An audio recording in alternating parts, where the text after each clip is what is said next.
Hi friends, welcome back to நலமுடன் வாழ. இன்னைக்கு நாம பார்க்க போற வீடியோ என்னன்னு பாத்தீங்கன்னா, வாயு பிரச்சனை எப்படி உருவாகிறது, வாயு வெளியேறும் போது ஏன் சத்தம் வருகிறது, வாங்க இன்னைக்கு அதை பத்தி தான் தெரிஞ்சுக்க போறோம். வயிறு நிரம்பியது போன்ற உணர்வு, வயிற்றில் அழுத்தம், வீக்கம் என்பது பொதுவான ஒரு இரைப்பை குடல் நோயின் அறிகுறியாகும். வயிற்றில் உள்ள அமில சுரப்பு அதிகரிக்கும் போது குடலில் உள்ள வாயுவின் அழுத்தமும் அதிகரித்து வாயு பிரச்சனை, வயிற்று பொறுமல் ஏற்படுகிறது. உணவை நன்றாக மென்று சாப்பிடாமல் அவசரமாக சாப்பிடுவது, பேசிக்கொண்டே சாப்பிடுவது, தண்ணீரை அண்ணாந்து குடிப்பது, டீ காஃபி பாட்டில் பானங்களை உறிஞ்சி குடிக்கும் போது நம்மை அறியாமலேயே காற்றையும் விழுங்கி விடுகிறோம். குடலில் உணவு செரிக்கும் போது அங்கு இயல்பாகவே இருக்கும் நன்மை பயக்கும் பாக்டீரியாக்கள் நொதித்தல் செயல் மூலம் வேதி மாற்றங்களை நிகழ்த்தும் போது hydrogen, nitrogen, methane, carbon di oxide, oxygen போன்ற பல வாயுக்கள் உற்பத்தியாகின்றன. தினமும் சுமார் 2 லிட்டர் வரை வாயுக்கள் உற்பத்தியாகின்றன. இவை பெரும்பாலும் இரத்தத்தால் உறிஞ்சப்பட்டு சுத்திகரிக்கப்பட்டு சுவாச பாதை வழியே வெளியேறுகிறது. சாதாரணமாக நம்முடைய குடலில் 200 மில்லி அளவில் தான் வாயு இருக்கும்.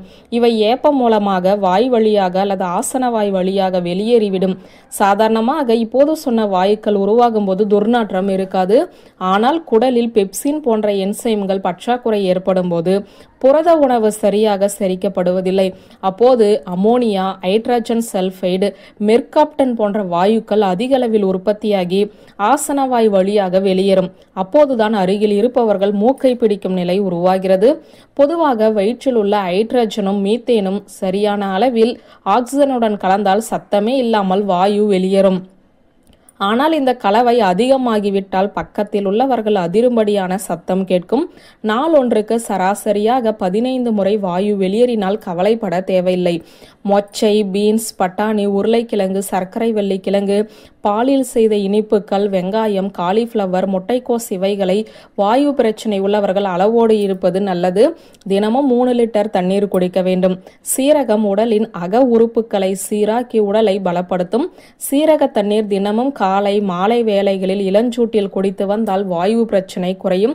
சீரகம், ஓமம், பெருங்காயம், மிளகு, சுக்கு, கருவேப்பிலை, மணத்தக்காளி வற்றல், சுண்டை வற்றல் இவைகளை வறுத்து பொடித்து வைத்து தேவையான போது சுடுசோற்றில் உப்பு சேர்த்து நெய் விட்டு சாப்பிட வாயு பிரச்சனை நீங்கும். மோரில் வறுத்த பெருங்காயத்தூள், சீரகம், இஞ்சி, கருவேப்பிலை சேர்த்து குடிக்கலாம். வயிற்று பொறுமலுக்கு ஓம தண்ணீர் ஒரு அருமருந்து. பெரியவர்கள் 5 to 10 மில்லி சிறிதளவு தண்ணீர் சேர்ந்து குடியுங்கள். பழைய சாதத்தில் சின்ன வெங்காயம், இஞ்சி துண்டு, மோர், கருவேப்பிலை சேர்த்து சாப்பிட்டு வந்தால் வயிற்றுக்கு நன்மை பயக்கும். பாக்டீரியாக்களான லாக்டோபேசில்லஸ் இவைகள் குடலில் இருந்து ஏராளமான நன்மைகளை நமக்கு செய்கின்றன. இவை சீராக இருக்க வேண்டும். தண்ணீரை அண்ணாந்து குடிக்காமல் உதட்டில் வைத்து குடிக்க வேண்டும். உணவை அவசரப்படாமல் நன்கு மென்று சாப்பிட வேண்டும். காலையில் இஞ்சி, மதியம் சுக்கு, இரவு கடுக்க இவைகளை முறையாக எடுத்து வந்தாலே செரிமான மண்டல பிரச்சனைகள் சீராகி வாயு பிரச்சனை, வயிற்று பொறுமல் நீங்கும். மலச்சிக்கலும் வராது. வியூவர்ஸ், இந்த வீடியோ உங்களுக்கு பிடித்திருந்தால் லைக், கமெண்ட், ஷேர் பண்ணுங்க. நன்றி.